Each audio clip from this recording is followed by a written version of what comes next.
Oh hai, kembali lagi di channel ini. Pada video kali ini, aku akan membahas tentang bahan bakar minyak atau yang sering kita sebut dengan BBM yang ada di Indonesia, khususnya digunakan di kalangan masyarakat umum.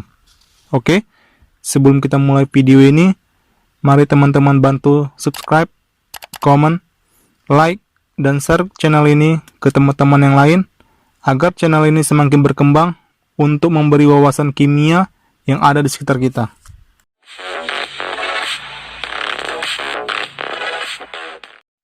Oke, kenapa topik ini cukup menarik menurutku?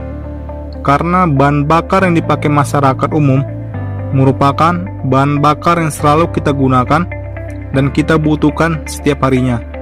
Ya, walaupun sekarang lagi mengembangkan teknologi energi listrik untuk transportasi kita, seperti mobil listrik, sepeda motor listrik, yang dimana seperti yang teman-teman tahu, kalau di Medan itu sepeda motor sering disebut dengan kereta, tapi bukan yang kereta api ya. Di sini kita tahu bahwa mobil dan sepeda motor listrik belum menyeluruh digunakan di kalangan masyarakat umum. Jadi tanpa bahan bakar ini kita akan susah untuk kemana-mana, susah ke kampus, tempat kerja, ke mall, ke pasar, dan juga ke tempat doi untuk jemput dia di malam minggu. Ya, kalau bagi teman-teman yang punya doi.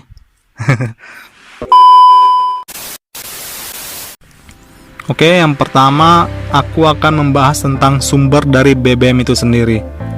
Bahan bakar minyak atau yang sering kita sebut dengan BBM adalah jenis bahan bakar yang dihasilkan dari penghilangan minyak mentah. Minyak mentah dari perbumi diolah dalam penghilangan terlebih dulu untuk menghasilkan produk-produk minyak yang termasuk di dalamnya adalah BBM. Selain menghasilkan BBM, penghilangan minyak mentah menghasilkan berbagai produk lain seperti gas hingga ke produk-produk seperti nafta dan aspal. Pemakaian BBM akan terus meningkat sejalan dengan pertumbuhan ekonomi nasional Indonesia dan akan berkurang dari waktu ke waktu sesuai dengan cadangan atau persediaan nasional Indonesia, kecuali ditemukannya sumber cadangan baru ataupun penggunaan energi baru yang terbarukan.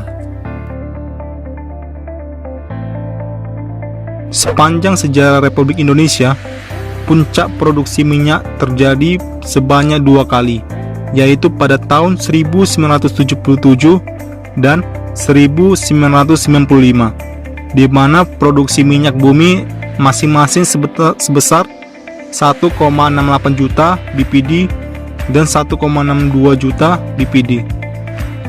Setelah 1995, produksi minyak Indonesia rata-rata menurun dengan natural decline rate sekitar 12% per tahun. Namun, sejak tahun 2004, penurunan produksi minyak dapat ditahan dengan decline rate sekitar 3% per tahun. Penurunan produksi tersebut lebih disebabkan selain usia lapangan minyak Indonesia yang sudah tua, adanya kendala teknis seperti unplanned shutdown atau mati mendadak, di mana beberapa kilang minyak kerap mengalami gangguan berupa mati mendadak, dan adanya kebocoran pipa, kerusakan peralatan, kendala subsurface atau permukaan dasar kilang yang sulit diprediksi. Dari pemaparan penurunan penyediaan BBM, kita harus lebih bijak dalam menggunakannya, teman-teman.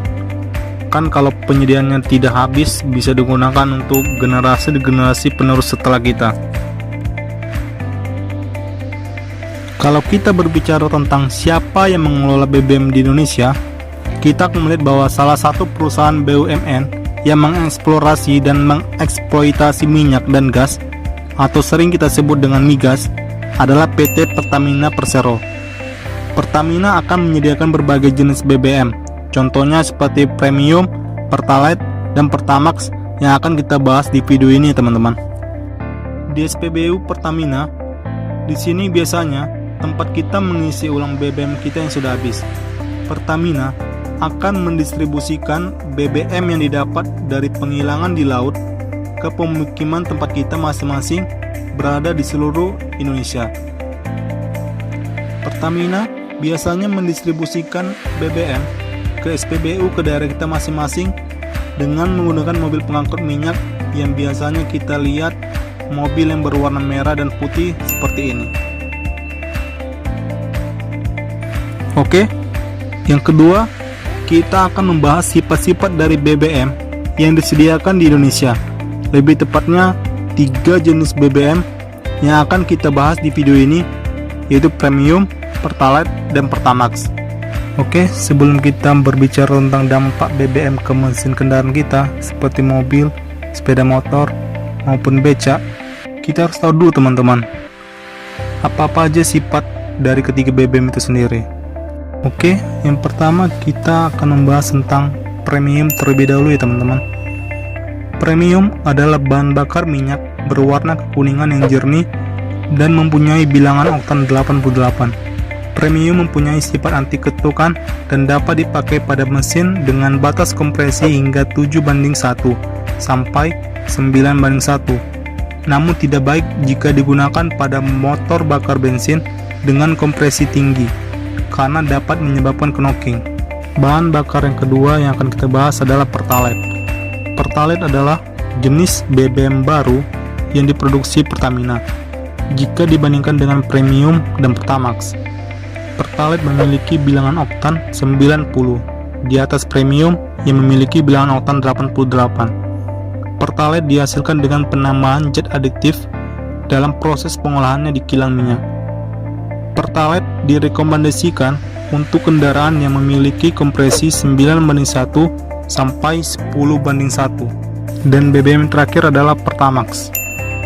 Pertamax merupakan jenis bahan bakar dengan bilangan oktan 92. Pertamax dianjurkan untuk kendaraan bahan bakar bensin yang mempunyai perbandingan kompresi tinggi 10:1 sampai 11:1.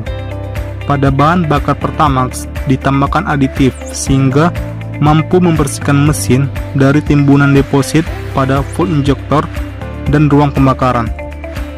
Bang, kita kan sudah tahu nih bagaimana sifat-sifat dari ketiga BBM sendiri. Jadi untuk dampak ke mesin kendaraan kita gimana bang? Oke teman-teman, sabar teman-teman. Sebentar lagi kita akan membahas tentang bagaimana dampak dari ketiga BBM itu sendiri ke mesin kita masing-masing. Untuk bisa kita tentukan BBM mana yang lebih baik, kita harus melihat dan meninjau sifat-sifat dari ketiga BBM tersebut ya teman-teman. Dari ketiga BBM tersebut selalu ada tentang bilangan oktan. Jadi apa sebenarnya bilangan oktan itu? Bilangan oktan adalah suatu bilangan yang menunjukkan sifat anti ketukan atau yang lebih dikenal dengan anti knocking. Makin tinggi bilangan oktan, maka semakin berkurang untuk terjadinya detonasi, di mana detonasi terjadi karena sebagian campuran bahan bakar terbakar. Dalam hal ini, bahan bakar yang belum terbakar terdesak oleh bahan bakar yang telah terbakar. Pada saat bahan bakar terbakar dengan sendirinya, maka akan timbul ledakan atau detonasi yang menghasilkan gelombang kejut berupa ketukan atau knocking yang terjadi pada akhir pembakaran. Jadi bang, apa hubungannya dengan bilangan oktan bang? Jadi gini teman-teman, semakin tinggi bilangan oktan, maka semakin berkurang untuk terjadinya detonasi. Maka campuran bahan bakar dan udara yang dikompresikan oleh motor bensin menjadi lebih baik, sehingga tenaga motor akan lebih besar dan pemakaian bahan bakar menjadi lebih hemat dan ekonomis. Untuk lebih memudahkan pemahaman kita teman-teman, bilangan oktan yang lebih tinggi, maka pembakaran BBM di motor bensin lebih baik karena perubahan BBM yang dimana sebagai energi kimia menjadi energi mekanik menjadi lebih efisien dan lebih sempurna. Jadi dari pemaparan kita sebelumnya, kita mengetahui bahwa bilangan oktan dari Premium adalah 88, Pertalite adalah 90, dan Pertamax adalah 92. Yang dimana pada Premium masih memiliki knocking yang lebih besar karena memiliki bilangan oktan lebih rendah, yaitu 88 jika dibandingkan dengan Pertalite dan Pertamax. Sehingga Pertalite dan Pertamax lebih menjaga mesin kendaraan kita dibanding premium pada kompresi tinggi. Bang, gimana dengan akselerasi dari ketiga BBM tersebut, Bang?